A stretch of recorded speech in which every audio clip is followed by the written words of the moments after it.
In the peaceful village of Iziama, a young woman named Abina was the pride of her people. She was the epitome of grace and virtue, known for her devotion to God and her warm, helping hand.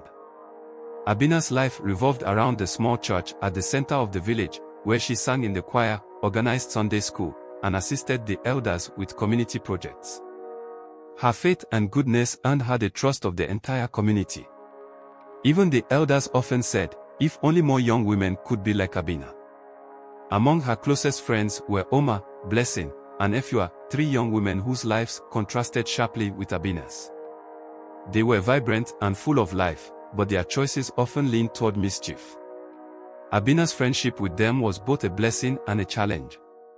While she hoped to guide them closer to God, they often teased her about her perfect image. They'd laugh and say, "Abina, you act like a saint. One day, you'll have to loosen up."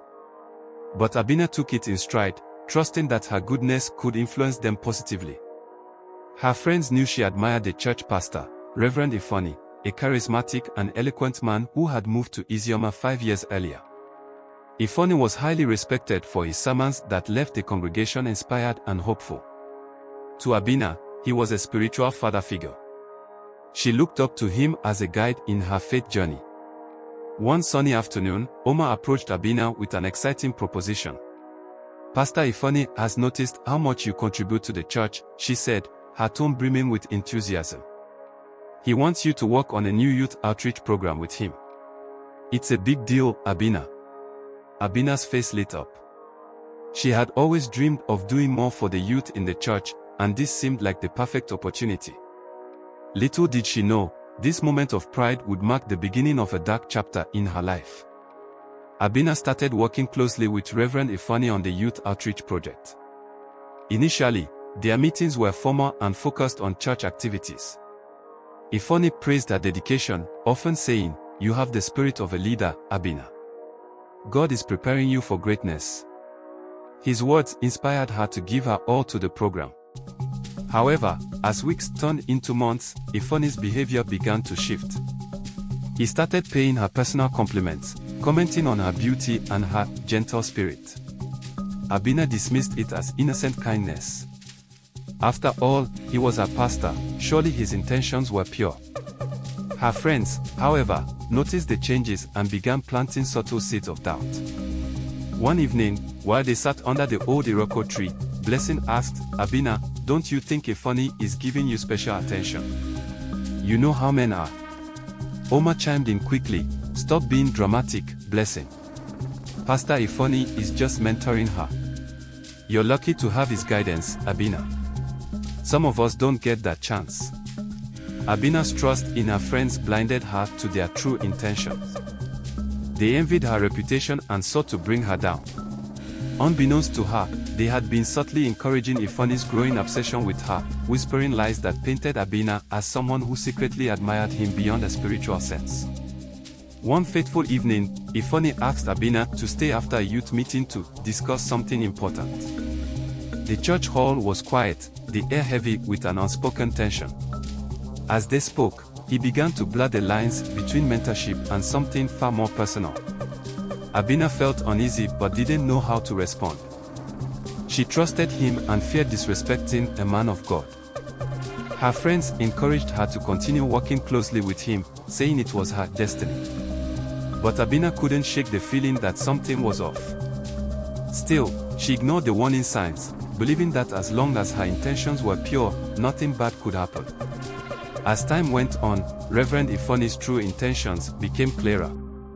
He began inviting Abina to private meetings in his office, under the pretense of mentorship. These meetings grew more intimate, and one evening, under the guise of prayer, Ifani crossed the line. Abina was devastated. Confused and ashamed, she couldn't reconcile the man she had trusted as a spiritual leader with what had happened. Ifani assured her it was a test from God, a challenge to her faith, and swore her to secrecy. "This is between us and God, Abina. You must trust me," he said, his voice calm but firm.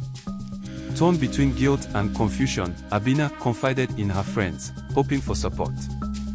But Oma, Blessing, and Efua acted as though it was no big deal. Abina, these things happen, Omar said with a shrug. You're still human, and he's just a man. Maybe it's not so bad. Their dismissive attitude confused her even more. Weren't they supposed to be her friends? Why did they seem so indifferent? The truth was, they were satisfied that their plan to tarnish her image was working. Weeks later, Abina realized she was pregnant. The weight of her shame felt unbearable. She couldn't hide it for long, and when the village elders noticed her changing figure, they summoned her to explain herself. Cornered and terrified, Abina confessed the truth. It's Reverend Ifani, she said, her voice trembling. The room fell silent, then erupted in chaos. Ifani denied the accusations, claiming Abina had seduced him. Her friends sided with him, accusing her of lying and seeking attention. Abina's once bright world crumbled. The village she had loved and served turned against her. Unable to bear the shame, she fled, leaving behind the only home she had ever known. Abina left Iziama carrying nothing but a small bag and the unborn child in her womb. Her heart was heavy with betrayal and shame, yet deep within, a faint ember of hope remained. She traveled to her aunt's home in a distant town, far from the prying eyes of her village. Her aunt, Mama Adoma, was a kind but stern woman who had seen her share of life's hardships. When Abina arrived at the doorstep, her tear-streaked face and growing belly told Mama Adoma all she needed to know. Without asking questions, she embraced Abina tightly. "Rest, my child," Mama Adoma said, leading her inside. "We will face whatever this is together." The months that followed were filled with quiet reflection. Mama Adoma encouraged Abina to lean on her faith, but it wasn't easy. Abina questioned everything she once believed, her trust in the church, her friends, and even God. How could this have happened to her, someone who had only ever wanted to do good? But as her belly grew, so did her resolve. The baby she carried was innocent, a gift she refused to see as a curse. Mama Adoma reminded her of her strength. "Abina, the world can take everything from you, your dignity, your name, even your faith, but only if you let it. The real power lies in how you rise." Abina decided to learn new skills while staying with her aunt. She worked in her aunt's tailoring shop during the day and spent her nights journaling and praying. Slowly, she began to find peace. Her son, Kwame, was born under the soft light of a full moon. As she held him in her arms for the first time, she made a vow. "I will protect you, my son, and I will make sure no one else suffers as I have." Though the road ahead was unclear, Abina knew one thing for certain: she would not let her pain define her. Back in Iziama, life carried on, but the absence of Abina was deeply felt, even by those who had condemned her. The youth program she had been leading fell apart, and the church seemed to lose its sense of direction. Meanwhile, whispers about Reverend Ifani began to grow. Other women in the church, emboldened by Abina's story, started to share their own experiences. It turned out that Abina was not the first young woman to fall victim to Ifani's manipulative ways. Omar, Blessing, and Efua knew this but had never spoken up, afraid of losing their own positions in the church. Now, they faced the weight of their complicity. Omar, especially, began to feel the sting of regret. She had thought ruining Abina's reputation would elevate her own, but instead, it left her feeling hollow. One evening, she confided in Blessing and Efua. "We destroyed her," Omar whispered, tears streaming down her face. "We knew the truth, and we let this happen."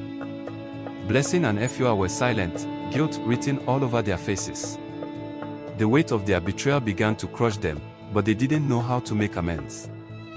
Meanwhile, a few of the church elders decided to investigate Ifani after hearing the mounting accusations. They discovered inconsistencies in his past, including stories of other villages he had been forced to live under mysterious circumstances. It became clear that Ifani had a history of abusing his position of power. The elders called an emergency meeting, and for the first time, the truth about Ifani began to surface. Months later, word reached Abina that Ifani's deeds had been exposed. The elders had removed him from his position, and he had fled the village in disgrace.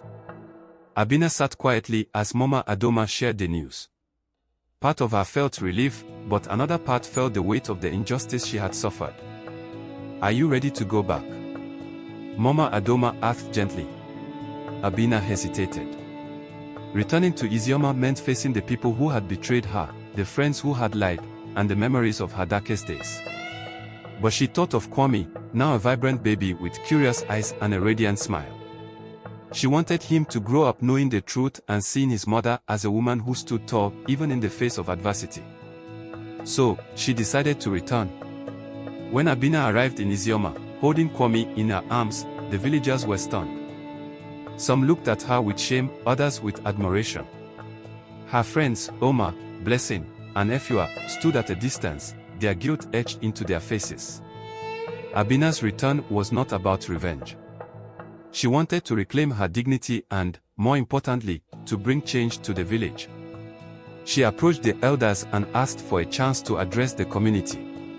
At the community meeting, Abina stood before the people of Iziama, her head held high. "I left this village broken, betrayed, and ashamed," she began. "But I have returned stronger because I know the truth. My story is not unique.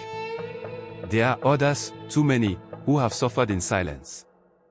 She spoke of the need for accountability, for leaders who used their power responsibly, and for a community that supported, rather than condemned, its members. She shared her journey, the pain of betrayal, and the strength she found in her son. "Kwame is not a mistake," she said, her voice steady. "He is a blessing. And I am not a victim, I am a survivor." Her words moved the crowd. Women began to nod in agreement, some even shedding tears. The elders pledged to implement stricter measures for holding church leaders accountable. And for the first time, the village began to discuss issues they had long ignored. Oma, Blessing, and Efua approached Abina after the meeting, tears in their eyes. "We are sorry," Oma said, her voice trembling. "We should have stood by you. We should have protected you."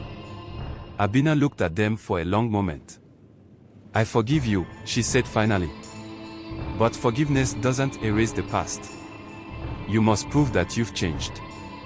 Abina stayed in Iziama and began working to rebuild the youth program. She also opened a small center for young women, a place where they could learn skills, seek counseling, and find support. She called it Kwame's Light, in honor of her son and the hope he brought into her life. Her efforts didn't go unnoticed. Surrounding villages began to invite her to speak about her experiences, and she became a voice for justice and empowerment. Kwame grew up surrounded by love and strength, learning from his mother's courage. He often told her, "Mama, one day I'll be just like you." Abina smiled every time. She knew her journey had been painful, but it had also shaped her into the woman she was meant to be. She had turned her pain into power, her shame into strength, and her story into a legacy. And so, the good church girl who was deceived became a beacon of hope, a reminder that even in the darkest moments, light can be found and shared.